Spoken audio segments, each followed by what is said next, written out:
നാം ജീവിക്കുന്ന സമൂഹത്തിൽ പ്രിവിലേജുകൾ അനുഭവിക്കുന്നവരോടും, അത് പണം കൊണ്ടായാലും ജന്മം കൊണ്ടായാലും, അനുഭവിക്കുന്നവരോടും അനുഭവിക്കാത്തവരോടും ഈ നീതിന്യായ വ്യവസ്ഥ ഇടപെടുന്ന രീതികൾ ശ്രദ്ധിച്ചിട്ടുണ്ടോ?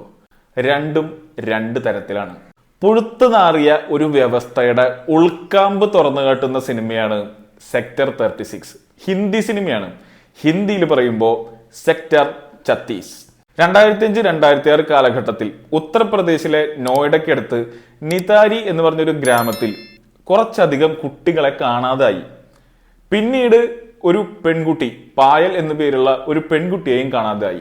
ഈ പെൺകുട്ടിയുടെ തിരോധാനം അന്വേഷിച്ചു വന്നപ്പോൾ കുട്ടികളുടെ തിരോധാനത്തിലേക്ക് വരെ ആ അന്വേഷണം വന്നെത്തുകയും പിന്നീട് നമ്മളെല്ലാം ഞെട്ടിക്കുന്ന രീതിയിലുള്ള വെളിപ്പെടുത്തലുകൾ പുറത്തു വരികയും ചെയ്തു. ഈ നിതാരി സംഭവത്തിനെ ബേസ് ചെയ്തിട്ടാണ് സംവിധായകൻ ആദിത്യ നിംബാൽക്കർ സെക്ടർ 36 എന്ന് പറഞ്ഞ ഈ സിനിമ ചെയ്തിട്ടുള്ളത്. എന്നാൽ സിനിമയ്ക്ക് വേണ്ട എല്ലാവിധ സ്വാതന്ത്ര്യങ്ങളും അദ്ദേഹം എടുത്തിട്ടുണ്ട്. അതായത് നിതാരി സംഭവത്തിനെ അതുപോലെ പറയുകയല്ലാതെ മൂപ്പരുടേതായ കോൺട്രിബ്യൂഷൻസ്, അതായത് എഴുത്തുകാരൻ്റെയൊക്കെ കോൺട്രിബ്യൂഷൻസ് ഈ സിനിമയിൽ ആഡ് ചെയ്തിട്ടുണ്ട്. അങ്ങനെ എല്ലാ സിനിമാറ്റിക് ലിബർട്ടികളും എടുത്ത് ചിത്രീകരിച്ച സിനിമയാണെങ്കിലും സിനിമ അവസാനിക്കുന്നത് യാഥാർത്ഥ്യങ്ങളോട് നീതി പുലർത്തിക്കൊണ്ട് തന്നെയാണ്. ഇനി യാഥാർത്ഥ്യവും നീതിയും തമ്മിലുള്ള അന്തരം എത്രത്തോളം ഉണ്ടെന്നുള്ളത് വെള്ളം തൊടാതെ വിഴുങ്ങേണ്ടത് നമ്മുടെ ബാധ്യതയാണ്. അത് സിനിമ കാണുമ്പോൾ നിങ്ങൾക്ക് മനസ്സിലാവും. സിനിമയിലെ ഏറ്റവും പ്രധാനപ്പെട്ട കഥാപാത്രത്തെ അവതരിപ്പിച്ചിരിക്കുന്നത് നടൻ വിക്രാന്ത് മാസിയാണ്.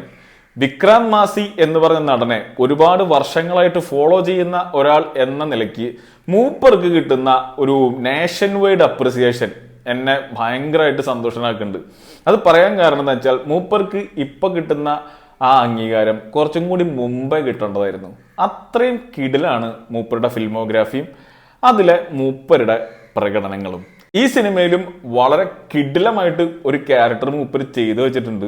എന്താ പറയാ, ഒരു ആക്ടർ അഭിനയിക്കുന്നത് കാണുമ്പോൾ നമുക്കൊരു ത്രില്ല് കിട്ടും. പക്ഷെ ആ ക്യാരക്ടറിനെ ഈ സിനിമയിൽ ഉൾക്കൊള്ളിച്ചിരിക്കുന്ന രീതി കാണുമ്പോൾ വളരെ ഡിസ്റ്റർബിംഗും ആണ്. അത് സിനിമയുടെ ഒരു ബ്രില്യൻസ് ആണ്.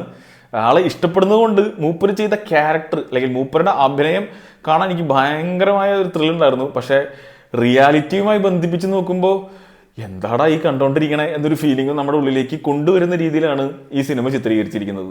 വിക്രാന്ത് മാസിയെ കൂടാതെ ദീപക് ദോബ്രിയാൽ എന്ന് പറഞ്ഞ നടന്റെ ഒരു അടിപൊളി ക്യാരക്ടറും ഈ സിനിമയിലുണ്ട്. സിനിമ കാണുന്ന പ്രേക്ഷകന് നീതി, ന്യായം, ജസ്റ്റിസ് എന്ന ചിന്തകളാണല്ലോ ഉണ്ടാവുക. അപ്പോ ആ ഒരു പാതയോടെ സഞ്ചരിക്കുന്നത് ഈ ദീപക് ദോബ്രിയാലിന്റെ ക്യാരക്ടറാണ്. മൂപ്പർ ഒരു പോലീസുകാരനാണ്. മൂപ്പരുടെ ക്യാരക്ടർ വഴിയാണ് നമ്മൾ പല കാര്യങ്ങളും തിരിച്ചറിയുന്നത്.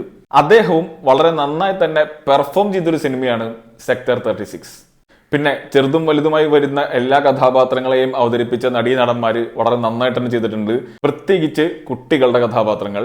സാങ്കേതികമായി വളരെ മുമ്പിൽ നിൽക്കുന്ന സിനിമയാണ്. നല്ല എക്സെപ്ഷണൽ സിനിമാറ്റോഗ്രാഫി, വളരെ നൈസ് ബാക്ക്ഗ്രൗണ്ട് സ്കോർ.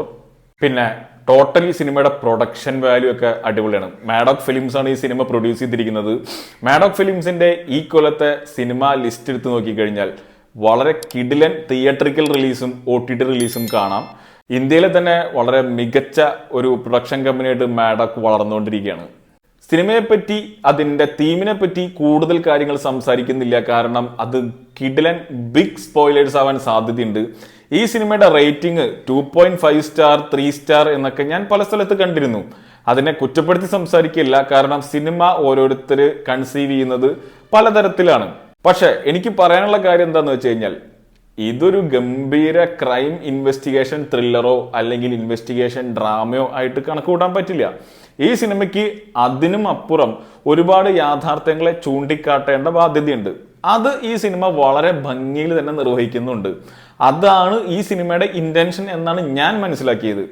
അങ്ങനെ മനസ്സിലാക്കിയത് പ്രകാരം ആലോചിക്കുമ്പോൾ ഈ സിനിമ വളരെ നല്ലൊരു ജോബാണ് ചെയ്തു വെച്ചിരിക്കുന്നത്.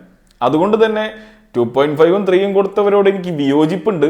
അവരെന്തുകൊണ്ട് കൊടുത്തു അല്ലെങ്കിൽ അതിന്റെ അളവുകോൽ എന്താണെന്നുള്ള കാര്യം എനിക്കറിയില്ലെങ്കിലും ഞാൻ അതിനും മുകളിൽ ഒരു സിനിമയെ റേറ്റ് ചെയ്യുന്നു എന്നാണ് എനിക്കിവിടെ പറയാനുള്ളത്. പിന്നെ റേറ്റിംഗ് സിസ്റ്റത്തിനോട് ഞാൻ അധികം യോജിക്കാത്ത ഒരാളാണ്. കാരണം ഒരു സിനിമയെ ഒരു പ്രത്യേക അളവുകോല് വെച്ച് അതിനൊരു സ്റ്റാർ റേറ്റിംഗ് കൊടുക്കാൻ പറ്റുമെന്ന് എനിക്ക് തോന്നുന്നില്ല. കാരണം ഒരുപാട് മൾട്ടി ഡയമെൻഷണൽ ആയിട്ടുള്ള ഒരു ആർട്ട് ഫോമാണ് സിനിമ.